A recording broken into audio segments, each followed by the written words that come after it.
I have this folder in my phone called Positive, and I take screenshots when everybody sends me like thank you notes or tags my book online. And it's just like, this is why I'm doing it. I'm doing it because I wanted other people to have the information that I have so they can avoid my mistakes and make better mistakes, right?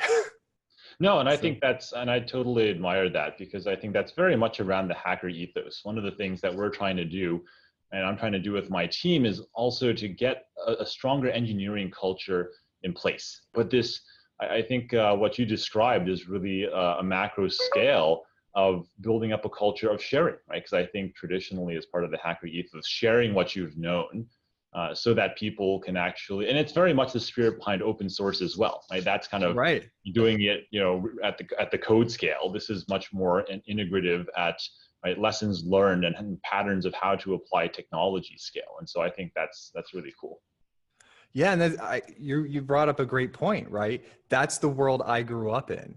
I grew up in, I could go download some code and then improve it, and then share my contributions with others and continually snowball this into something we're all working on together. And that's one of the beautiful things about modern technology. It's really leveling the playing field to, you have a brain and you can train it and you can take it as far as you want. And now we have this medium in which we can engage, interact, do business, and it's all up to how much desire we have. Right.